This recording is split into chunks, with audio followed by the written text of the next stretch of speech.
Hi, Priya. See you, Shiva. So lovely to see you, and thank you so much for agreeing to have a soul brew with me. Welcome to Coffee and Soul. Thank you. It's good to be here. It's good to catch you on this platform. Yeah, and it's lovely to see you here. You're the one who does all the interviewing, and now it'll be lovely to hear your perspective from as you, Priya. So I'm looking forward to that to this conversation. So have you got your cup of coffee ready with you?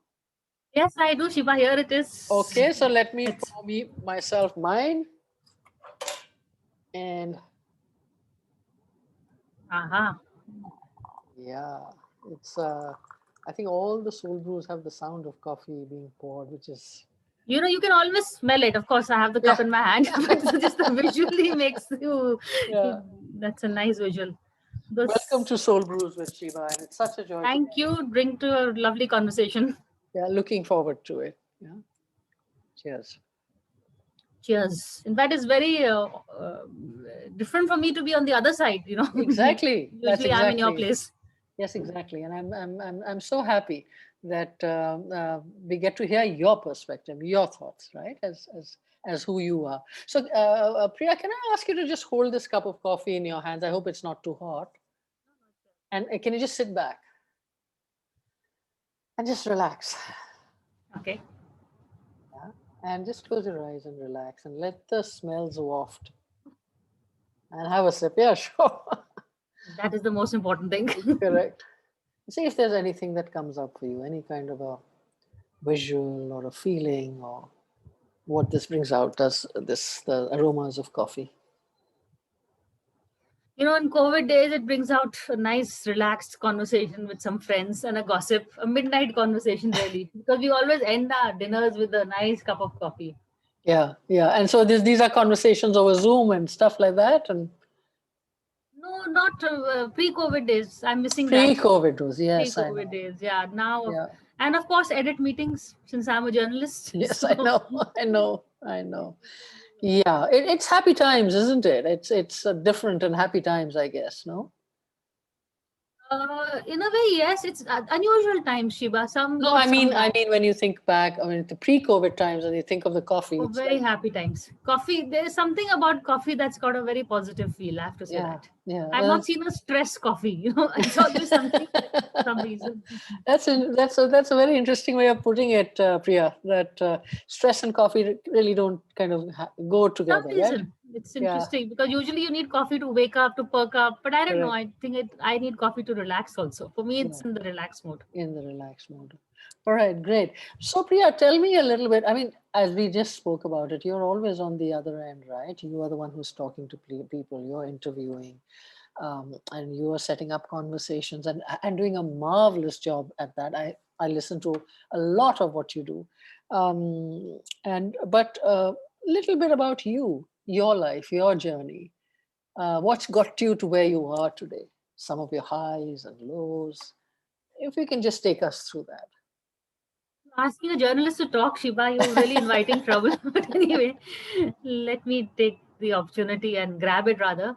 But honestly, for me, journalism was a very happy accident. It wasn't something that I had planned at all. I had, I'd done my English honors from St. Stephen's. Mm, Before that, I was at Wellams. And, I've always been a very laid back sort of person. If you really ask me the name, the president, of course I would. That's an exaggeration. But, if you say which political party is the prime minister from, or the name the past 5 presidents, I would be really, I'm not joking, I would be pretty it was not my area of interest at all. So I mm, had decided that I wanted to go and teach, mm. and not teach so much but study. I wanted to study more. Academics was my field, and I applied for Oxford's also. There was a Radha Krishnan scholarship. Mhm. So I'd got admission at Oxford to This study. this this is while you were at Stephens. Is that what you did This is after my third year. after your third year? After Okay. my third year. So I'd applied. And in fact, yeah, not to study English, interestingly, to study Latin, because Oh, someone told me those are the courses that are oh, open it's and that's amazing. easier to get in. And once you're inside, you can switch. Otherwise, everybody does PPE. So I said, chalo, I did Latin, and I got the admission. But then you have to apply for a scholarship post your admission. And in the scholarship, it's very interesting. As I said, I was at Wellams, and our brother's school is the Doon. Mm, So one of the guys on the panel was an ex-DOSCO. okay. And whoever was, we were in the waiting room at India International Center, and whoever was going in and coming out was saying, this guy is really cantankerous, and he's very, not cantankerous, but he's asking too many questions, and he's the one to watch out for.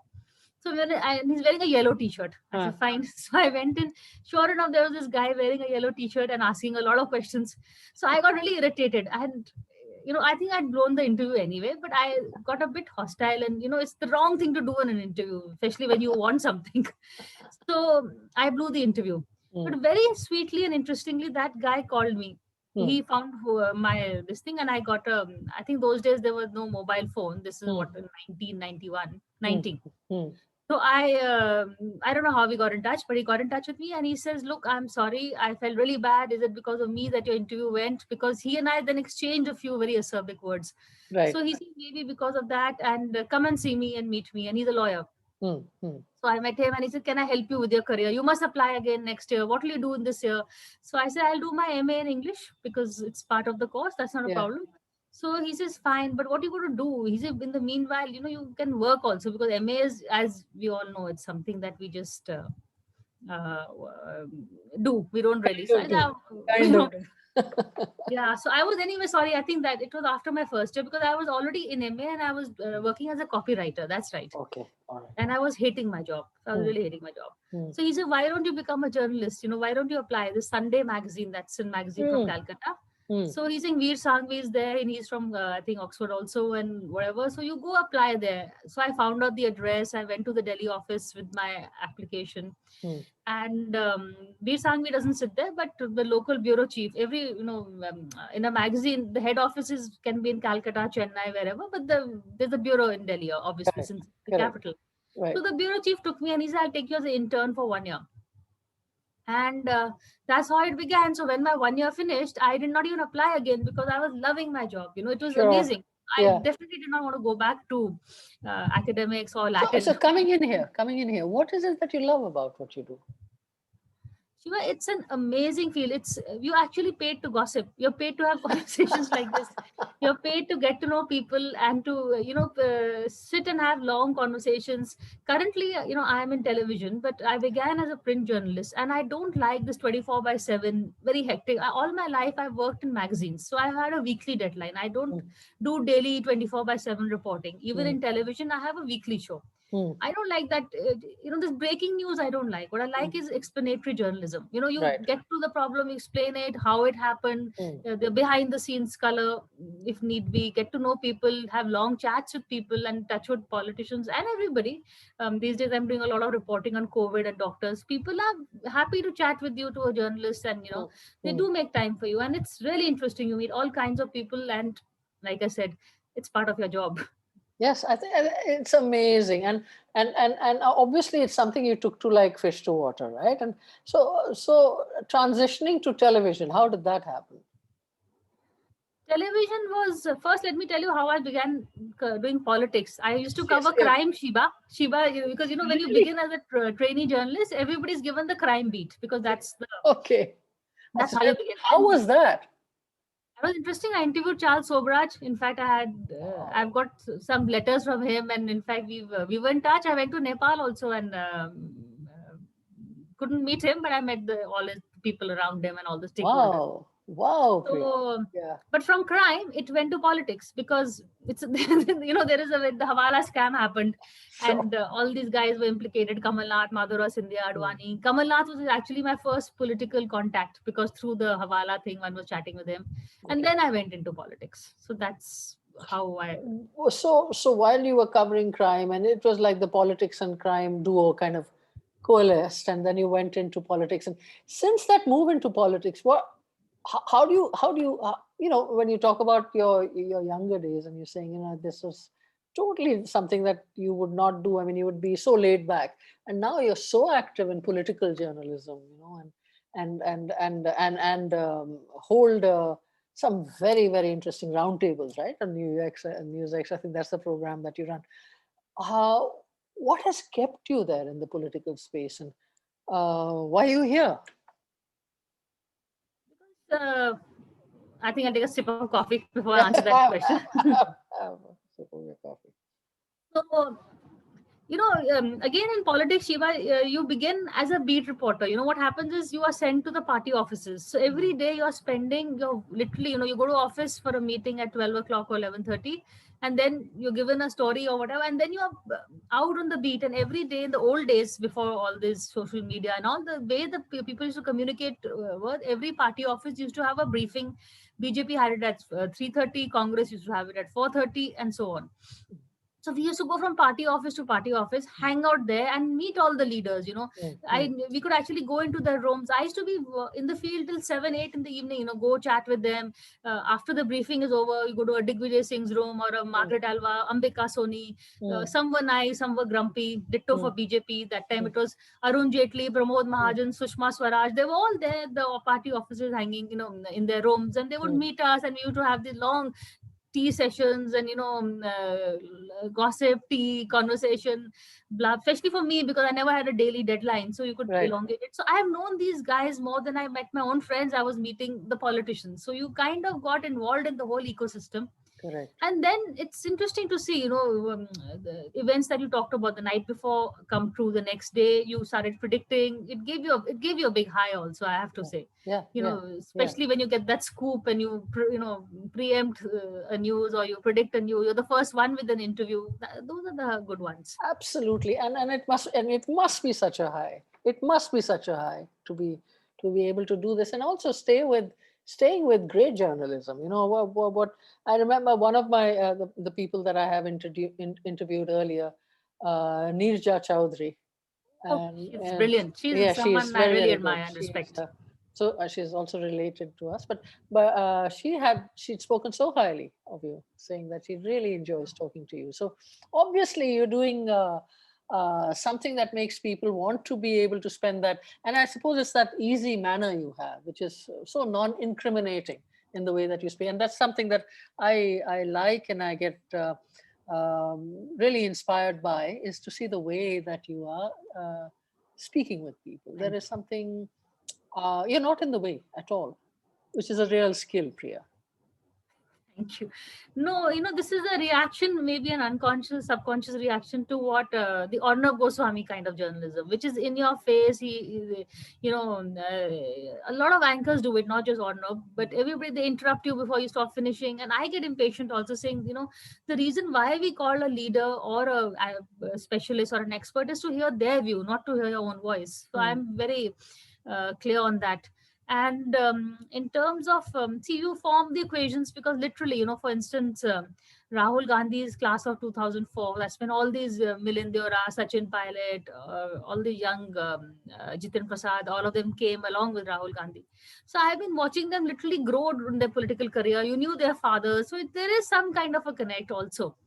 And so that gives you an easy equation with them. And yet, in terms of my shows, discussions, usually what happens is they're face to face. The show that I do, Roundtable, is actually offline, which is we don't go live on air. We don't shoot in a studio with OB vans.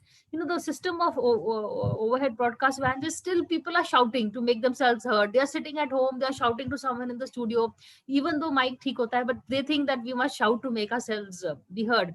So even a Samvit Patra is very decent on my shows. He's on, we do Roundtable, where it's difficult to shout at the person sitting next to you. You can't really shout. So that's one reason. And second is, I don't know, I think the whole tone of the show is more conversational, and everybody, I tell them you will get to have your say, and don't have to interrupt the other one. And I make sure that everybody does get to have their say. And we also round up our roundtables with a cup of coffee post the roundtable, Shiva. And those are actually, I wish I could record those. Because that is when the asli khabar and the asli gossip and all happens. So a lot of people say that, we actually come for your post sessions than the show themselves. But unfortunately, those get off the record, isn't it? Totally. Yeah. No, I can, I can get a sense of how it is for you. Priya, if I was to ask you, in all this you've done in your journey thus far, what have been some of your defining moments? Well, in terms of journalism, and I mean, I not necessarily work, but as a human being, as a person going through life. Well, that's been a lot. Professionally, let me, since I'm safe on those areas, I've came out with a book on young politicians. So for me, defining moment A is my writing. I really maybe I'm too. I look to my professional life for markers, but that's been something that gave me my biggest high. I think 2 years ago, I remember going to the during the election campaign in 2019.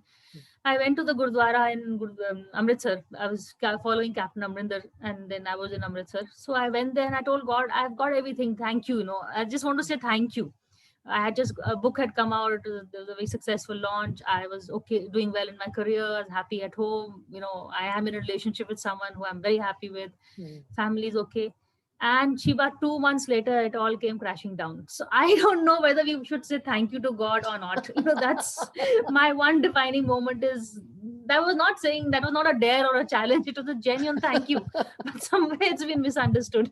And I don't know. You have a bone to pick on that one.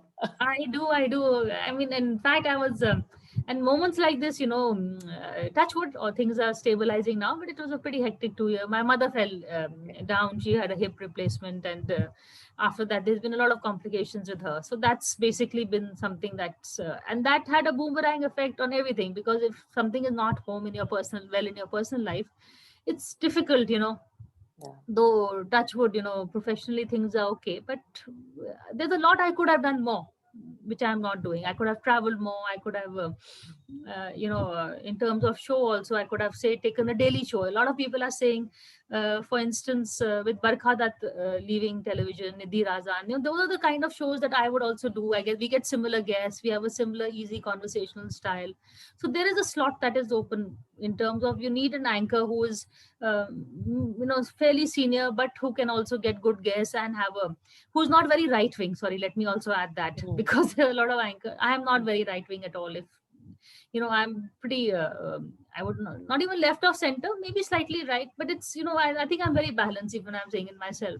So there is space for that kind of a voice, but that would mean a commitment from my side. Every evening I would have to do something. And I know right now I can't do that, because of mind space nahi hai. Even though my poor mother, she won't, I can't blame it on her, but the mind space is not there. So that's one defining, not defining, but that's redefining moment for me, I would say. I understand. So what did you pull out of yourself to deal with this? Because you are incredibly talented, and as you said, there is tremendous amount of stuff that you can actually do in this space, and having to step back and make some priorities and some choices. What did you pull out of yourself in order to help you do that? What was I'm discovering patience. I was never a patient person. I'm discovering that's you may want things to happen in a certain manner, but they're not in your hands, and so that's a big one that I'm trying to learn. I don't think I've learned it, but is and circumstances. There's some things that cannot, in terms of just being very.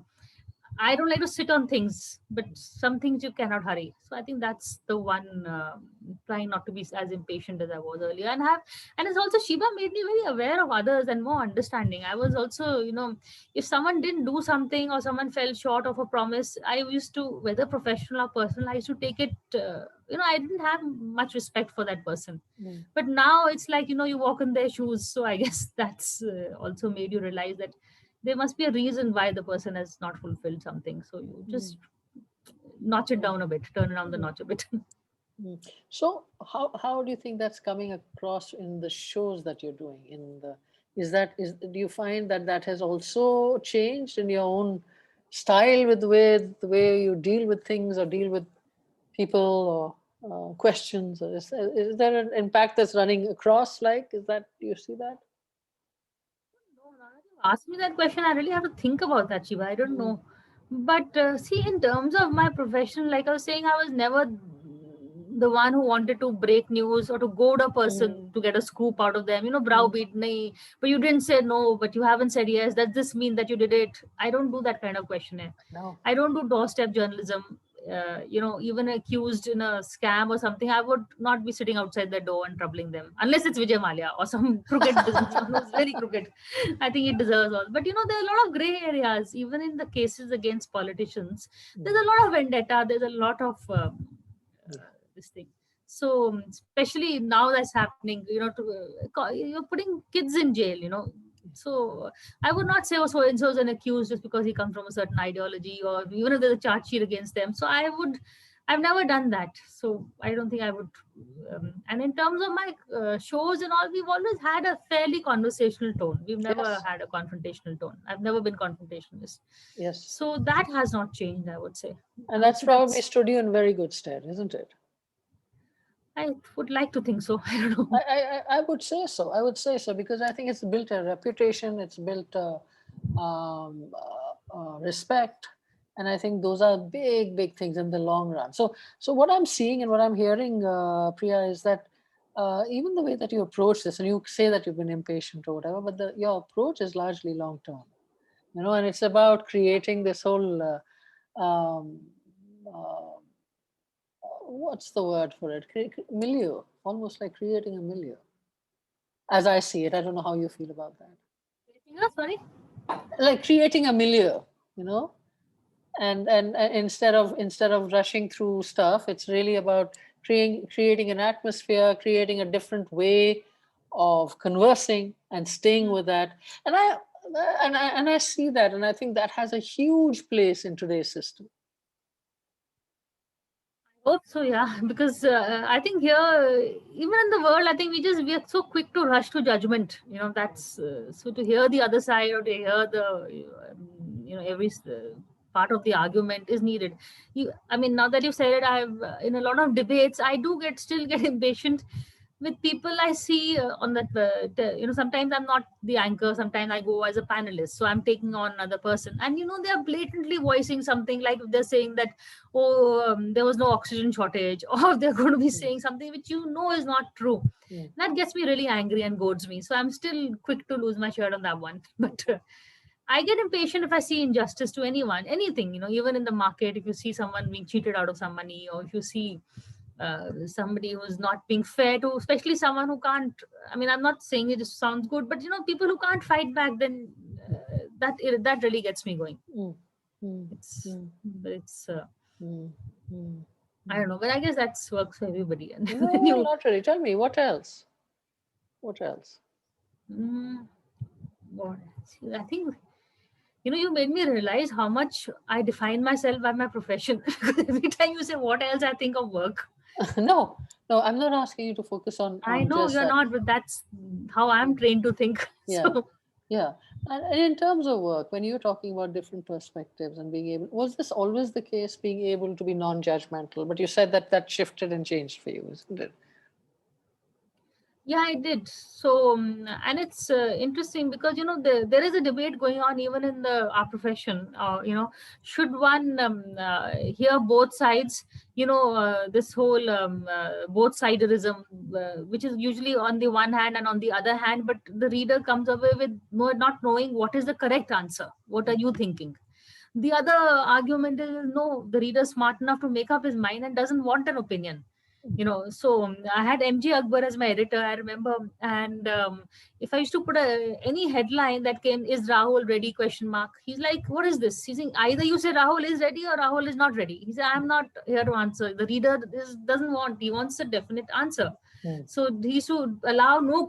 headline. So now I've started to, no question marks, decide one way or the other. And I'm by nature, I don't take decisions fast, Shiba. I'm not a person who takes decisions fast at all. I really am wondering, who am I not being fair to? What have I forgotten? What have I left out? What am I not seeing? And I don't procrastinate. I like to get things, if it's on my to-do list, it has to be done, and sooner today than later. But I feel very hesitant about taking a decision. I think there is that insecurity. Is mine the right decision? Underconfidence, or whatever you want to call it, that is still very much with me. Even though it's crazy, because today, as I was talking, I am responsible not just for myself, but for my mother. I have to decide, is this good for her? Is this bad for her? Because she is now not in a position to take a decision. which is so scary because I'm someone who doesn't even never used to take a decision about my own life, and now I have to actually be responsible for somebody else's life. So that's really scary, and maybe that's part of growing up or whatever. Maybe that's changed me also, but I still Yeah. take a long time to decide, I have to tell you. Yeah, and you reflected on the fact that it could be underconfidence. I'm not seeing it as that. I'm just seeing it. Sometimes ambiguity brings out tentativeness, and that's all right. That's all right, right? Because you can't go like a bull in a china shop when you're dealing with people, right? So, Correct. and I'm hearing you say that, and I think that is powerful. That is powerful stuff. Is there a metaphor for life that you have, that you live by, something that you fall back on when the chips are down, or when you know?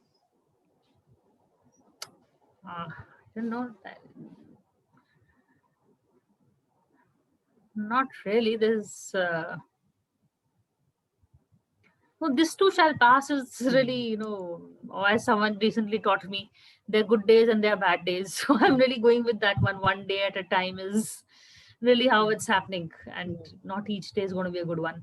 So, and hopefully nothing is permanent, that's Yeah. in Yes. terms of the bad news. I hope the good news is permanent, but Yeah. that's Are there things you feel you could have done differently, Priya?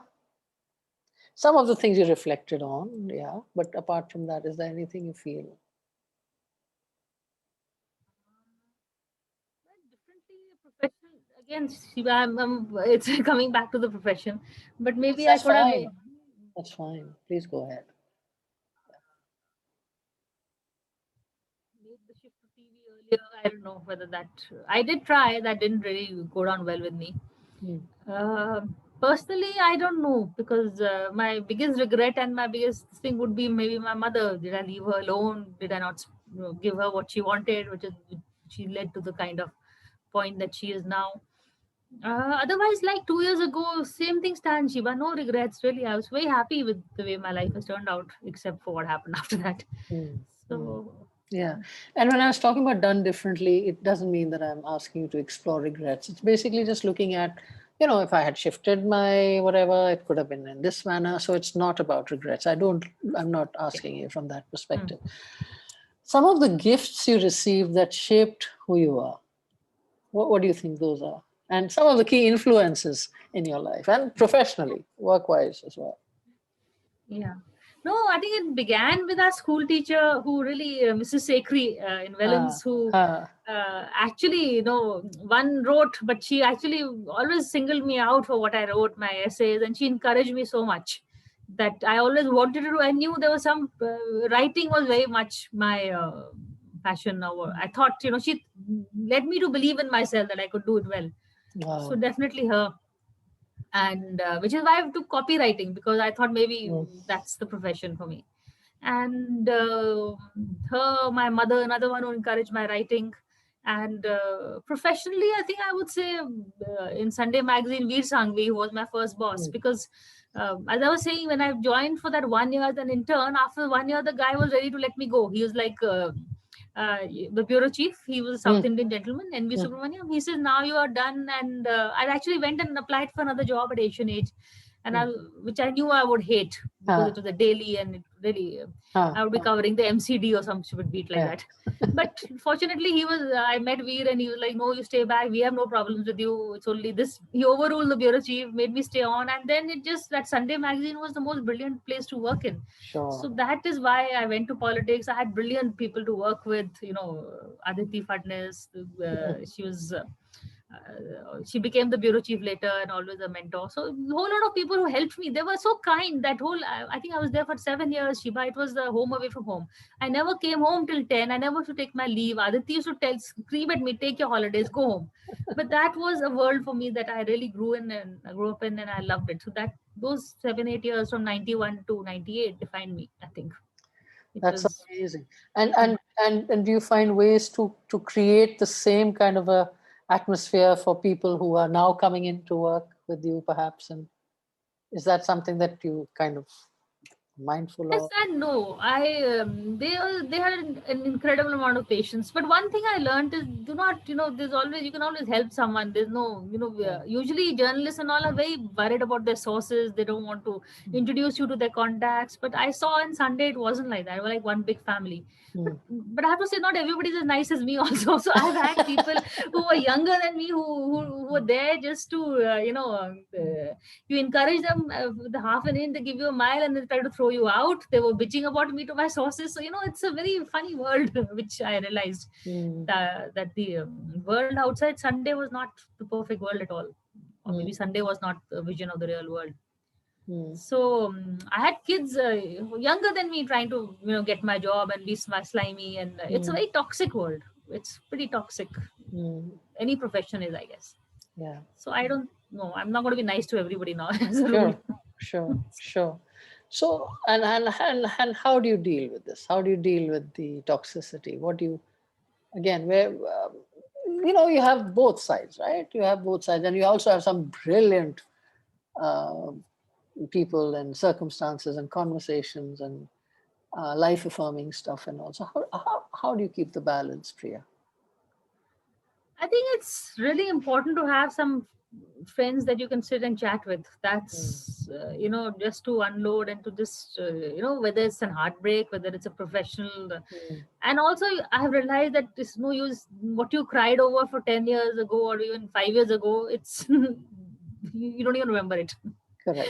So Correct. try not to get upset about the little things. It's, oh, my story nahi gayi, or mera so and so, the crush didn't work out, or whatever. It's so passe now, you don't even think of it. You don't even, or Yeah. even I don't know, most things. I think life is very fleeting. That's really what I realized. Just live in the moment, because you're not even going to remember what got you so upset or what got you so happy next week.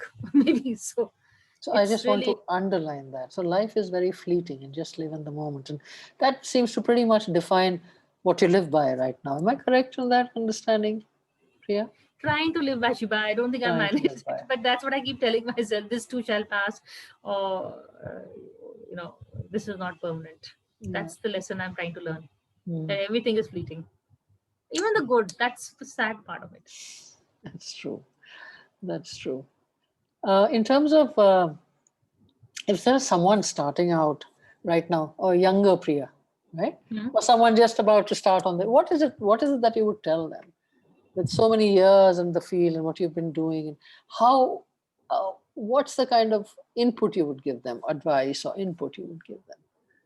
And keep yourself as the, as someone like you, say, who's just starting out, stars in her eyes, really wants to go and get everything. And what will you tell her? Have more faith and confidence in yourself. I think we during this course we've kind of pinpointed how I get underconfident, or but I realized that when I was starting out, if I had just a little more faith and more confidence, I could have done a whole lot more. I was always looking for someone's approval, professionally, personally, everything. So that's something I think you just need to know, that have that faith in yourself. Don't hold yourself back in terms of whatever, whether it's your story, your sources, believe in them, or whether it's you yourself as a person. I went through all my life thinking I was fat, and now I'm looking at those pictures and saying, hey, I was so thin. So, this whole Yeah. self worth, I think one needs to, I needed to. And I think a lot of kids, there are two kinds. One are those brash, overconfident who think they just know it all, Mm. and they are too good. There's toxic variety, and they should be actually the boss and not me. And the other is are kids who I feel I can see a younger Priya. I can see the whole few of them out there. I've Mm. seen already. Mm. And I keep telling them, have faith in yourself, push yourself forward. If you think that you can, you deserve to be an anchor. If you don't fight for it, nobody's going to fight for it for you. Nobody's going to say, oh, isne itna kaam kiya tha, let me give her that praise. Or, if you're self-effacing, then you will merge with the background. Mm. Nobody is going to really come and notice that you worked 20 hours or 24 hours, or you haven't got a raise or whatever you want. Just Mm. ask for it and get it. Make the first step. Maximum you'll get a no, but at least you've at least put your thing. जो रोता हुआ बच्चे को दूध मिलता है, and this is Exactly. also in relationships. It's not just, I've seen in relationships also, it's You want to make the other person happy. So because I don't do confrontations, I don't do confrontations in my personal life also, Shiva, Mm, which I think is a big problem, because there's some issues that need to be put on the table. mm, You just say, okay, it'll spoil the moment. The moment is very good. If I bring out that awkward thing, then there's never a right time for that conversation, but you have to have it. Otherwise, it just eats you up inside you. You get all health problems. You get how many times can your friends listen to you for to hear the same story again? The same pattern is being repeated because you have not had the gumption or the thing to address it or to take it up with the person concerned.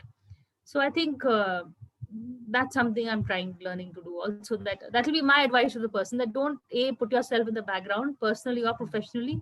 You do come first. There are ways of doing it without being in your face, because there has to be self-worth. Whether even if you're looking after a person, if you don't look after yourself, then you know and I've realized at the end of the day, for our old age, we all midlife, so it's not that far away.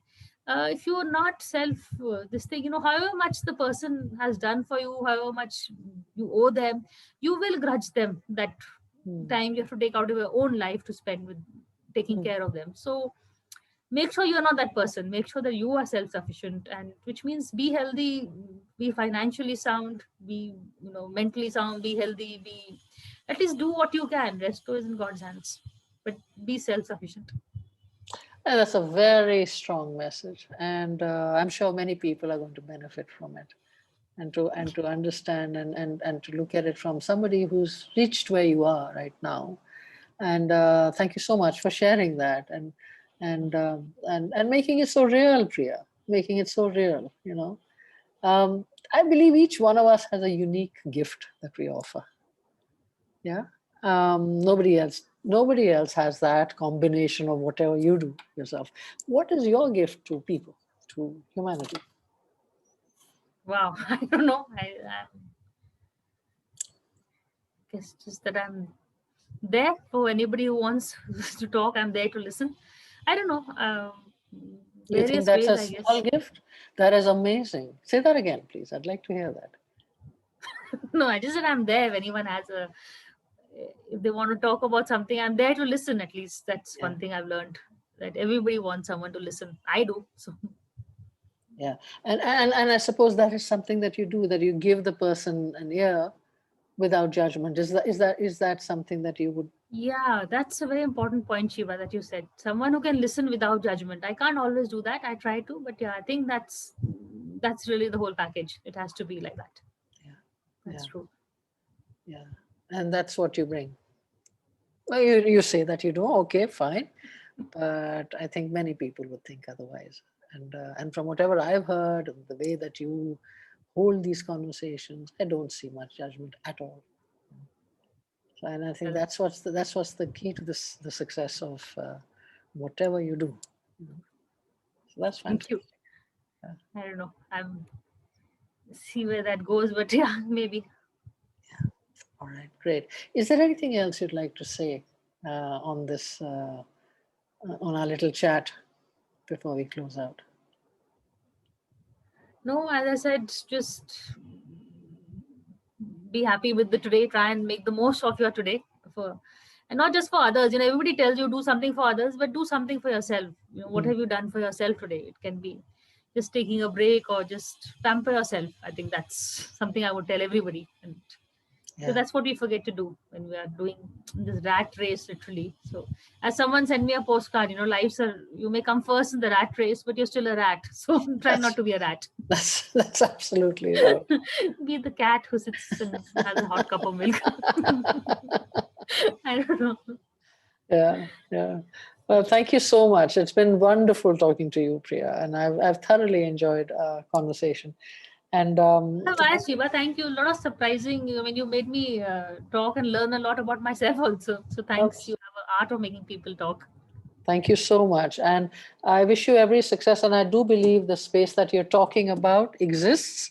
And if not now, sometime very near in the future, I hope you find your niche there, because you will bring so much to the world of conversation, to the world of journalism, through what you could do in terms of those those chat shows that you were talking about, the conversations that you were reflecting on. It's a matter of time. I'm sure a format is going to find its way to you. Thank you. I will keep you posted on that one. But thank you for this conversation. It's been a pleasure. Take care of yourself, and thank you so much for being on Coffee and Soul. Thank you. Thanks.